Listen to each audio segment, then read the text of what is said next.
Everyone. आज मैं बहुत ही नॉर्मली बात करने वाली हूँ आपसे। आप नीट एग्ज़ाम देके आए, आपका अच्छा नहीं गया, मेरा भी अच्छा नहीं गया था। मैंने लगभग 5 साल इस एग्ज़ाम की तैयारी की। 2 साल 11th 12th में मैंने पढ़ा, कमरे में बंद होकर पढ़ा, कोविड था। उसके बाद 3 साल भी मैंने ऑफलाइन कोचिंग ज्वाइन नहीं की थी, but still I dropped for NEET. मैंने 3 साल वो भी तैयारी की। इवेंचुअली मेरा नहीं हुआ 25 में और मैंने छोड़ दिया। तो ये वीडियो उस पर्सपेक्टिव से देखो कि एक लड़की ने नीट की तैयारी की, नीट के लिए ड्रॉप भी किया और नीट छोड़ के अब उसकी लाइफ कैसी है। इस पर्सपेक्टिव से इस वीडियो को तुम देखना। इसमें कुछ भी ऐसा बहुत ही महान बातें नहीं है। What I feel I will deliver here, और अपने हिसाब से उस चीज़ को तुम लेके और एक्शंस अपने ज़िंदगी में डिसीजन लो, ताकि तुम फंसो नहीं। जो तुम कर रहे हो उस चीज़ में तुम आगे बढ़ो। ज़िंदगी में आगे बढ़ना इंपॉर्टेंट है, ना कि फंसे रहना।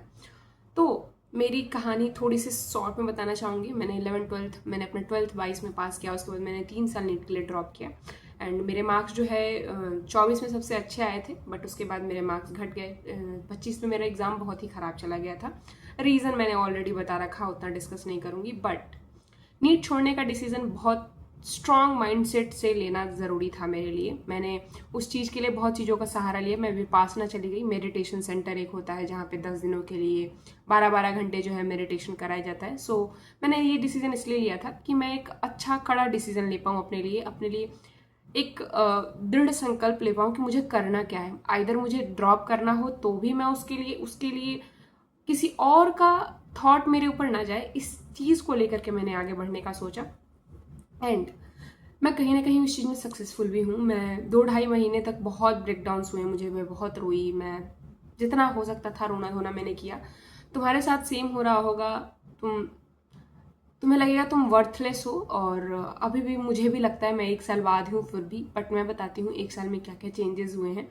मैंने खुद की सिचुएशन देखी, मैंने खुद के पसंद को देखा, और कहीं ना कहीं इन 5 सालों में मेरा डॉक्टर बनने का जो सपना था ना, वो धीरे धीरे थोड़ा धूमिल होने लगा था। जस्ट कि नीट यूजी का जो ट्रांसपेरेंसी है एग्जाम की, वो अच्छे से नहीं डिलीवर कर पा रहे थे। पहला रीज़न तो यही था। दूसरा रीज़न कि मैंने ना स्कोप सर्च करा। देखो, तुम्हें कोई चीज़ करनी है या नहीं करनी है, ड्रॉप लेना है या नहीं लेना है, इस चीज़ का डिसीजन तुम सिर्फ और सिर्फ जो किसी भी इमोशनल एंगल पे नहीं रखना कि पापा रो दिए मेरे सामने कि बेटा तुम डॉक्टर नहीं बनोगे तो मेरा जीना हराम हो जाएगा। तुम खुद रो रहे हो कि अपने ईगो वार को तुम कैसे जीत पाओगे। तुम बाहर निकलोगे तो कोई तुम्हें बोलेगा अरे तो बेटा तुमने तो नीट दिया था। ये सब चीज़ों पे कभी ये चीज़ मत डिसाइड करना कि तुम्हें ड्रॉप लेना है या दूसरा कोर्स ज्वाइन करना है। ये दोनों ही सिचुएशंस बहुत हार्मफुल है तुम्हारे लिए, तुम्हारे फ्यूचर के लिए। तुम कोई भी डिसीजन है ना, मैं तुम्हें तो एक चीज़ सजेस्ट करूँगी, मैंने खुद किया था वो चीज़। एक तुम पेज लो जिसमें एक बीच में लाइनिंग करो और इधर लिखो कि तुम्हें ड्रॉप लेना है और इधर लिखो कि तुम्हें ड्रॉप नहीं लेना है। और तुम्हें जो भी थॉट्स आ रहा है either in a favour of drop कि नहीं मुझे ड्रॉप लेना चाहिए, इस रीजन की वजह से मुझे ड्रॉप लेना चाहिए, मुझे ड्रॉप नहीं लेना चाहिए, इस रीजन की वजह से मुझे ड्रॉप नहीं लेना चाहिए, तुरंत उसको वहां पे राइट डाउन करो। एंड ये चीज़ जो है तुम लगातार 15-20 दिन तक करो। एक लंबा प्रोसेस होता है। हमारा दिमाग क्या होता है ना, हमारे साथ गेम खेलता है। कभी बोलेगा हाँ ले लेना चाहिए, कभी बोलेगा नहीं लेना चाहिए।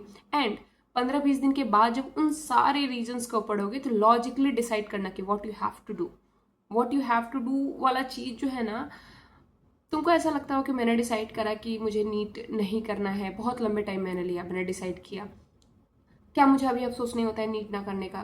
कभी कभी होने लगता है। मैं टू बी ऑनेस्ट बताऊंगी, अगर तुम वो डिसीजन ले करके भी आगे भी बढ़ोगे तो भी तुम्हें कभी कभी ईगो वार आ जाएगा। ईगो वाला अंदर चीज आ जाता है कि ऐसे कैसे नहीं हुआ यार, इतना किया था, ये किया था।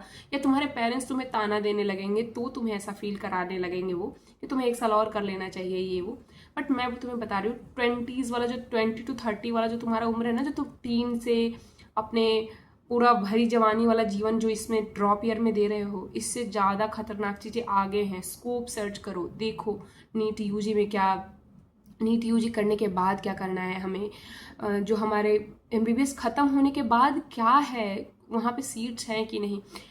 सब कोई भी चीज़ डिसाइड करने से पहले उसकी हर एक चीज़ को जानना बहुत ज़रूरी है कि क्योंकि तुम अपना बहुत प्रीसियस टाइम इस चीज़ में दे रहे हो। पेरेंट्स ये चीज़ नहीं समझ पाएंगे, मोस्ट ऑफ द पेरेंट्स नहीं समझ पाते हैं। सो प्लीज़ अपने से डिसाइड करो ये चीज़, अपने लिए जी रहे हो तुम। और एक और चीज़, मुझे बहुत अफसोस होता था कि मैंने 5 साल इस चीज़ को दिया, बट तुम ये सोचो कि तुमने जितना भी समय दिया है, जितना भी 5 साल दिया, 6 साल दिया, 2 साल दिया, 3 साल दिया, तुमने खुद पे टाइम इन्वेस्ट किया है। तुमने खुद के साथ एक बंद कमरे में पढ़ाई की है, सेम किताब को, सेम चीज़ को, रोज मॉक दिया, ये किया वो किया, नहीं हुआ। जस्ट बिकॉज कि तुम्हें सोसाइटी टैग नहीं लगा रही हो कि तुम अच्छा परफॉर्म नहीं किए हो, तुम बेस्ट नहीं हो, इसलिए अपने आप को लूजर मत समझो। मैंने खुद समझा है और इसका बहुत बहुत तुम्हारा जो नीट स्कार है ना, तुम्हारी जिंदगी से नहीं जाएगा। मेरा इतने सारे हेल्थ इश्यूज मुझे हो गए नीट के बाद, या नीट के दौरान तो जो थे ही थे।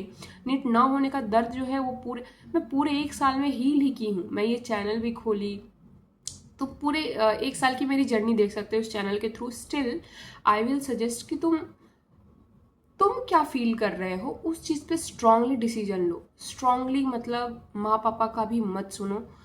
और अगर तुम बीएचयू के लिए सीयूईटी अगर भरे हो तो बीएचयू लोगे। अगर साइड भी तुम कोई चूज कर रहे हो तो तुम्हारा कॉस्ट कम आएगा, वहाँ आके पार्शियल कर लेना अगर तुमको वो होगा तो। बट स्टिल अगर तुम्हारे 3 से ज़्यादा ड्रॉप हो गए हैं और तुम एक मिडिल क्लास फैमिली से बिलोंग करते हो तो तुम्हें नीट के लिए आगे कंप्लीटली ड्रॉप नहीं लेना चाहिए, आई विल सजेस्ट।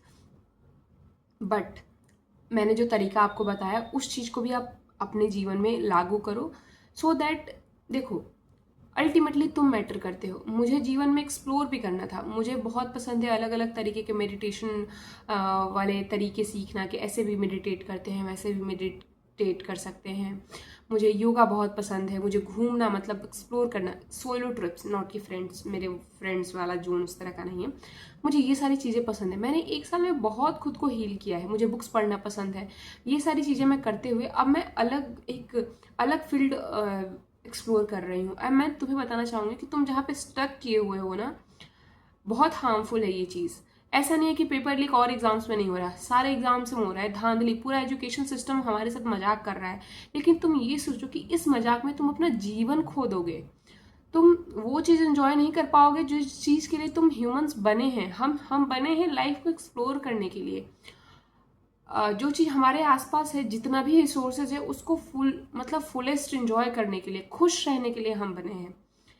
ये चीज़ बहुत बड़ी हो जाएगी, बट मैं तुमको बस यही सजेस्ट करूंगी कि खुद का सोच, तुम क्या सोच रहे हो, तुम्हारे दिमाग में क्या चल रहा है, प्लीज़ उस चीज़ को भाव दो, उस चीज़ पे वर्क करो। अगर तुम्हें अभी मन कर रहा है कि नहीं मुझे ड्रॉप करना है, इस डिसीजन को भी, और नहीं मन कर रहा है उस डिसीजन को भी टाइम दे के डिसाइड करो, ठीक है। एंड तुम जो भी करोगे तुम अपने लिए कर रहे हो, और तुमने जो भी अब तक करा है वो भी अपने लिए करा है। किसी भी चीज़ में नीचे फील करने की ज़रूरत नहीं है। बहुत नीचे फील कराते हैं सोसाइटी, बहुत नीचे फील कराते हैं पेरेंट्स, आसपास के लोग तुम्हें बहुत इनसिक्योर फील कराते हैं, बट नहीं होना है। क्योंकि तुम खुद को समय दिए हो, तुम किसी और पे समय बर्बाद किए ही नहीं हो ना। तो जब हम खुद के साथ समय दिए हैं, खुद के लिए मेहनत किए हैं, तो इसमें अफसोस किस बात का? नहीं करना अफसोस। क्योंकि अगर थोड़ी बहुत गलती भी है तो हमारे देश की गलती है, हमारी देश की व्यवस्थाओं की गलती है, जो हम बूढ़े हो जा रहे हैं बट कोई हमारा दर्द नहीं समझ रहा है। इसलिए खुद के लिए स्टैंड लो, क्योंकि तुम्हारे लिए कोई खड़ा होने वाला नहीं है। Bye bye. अच्छा करना अपने जीवन में और बहुत आगे जाओगे तुम।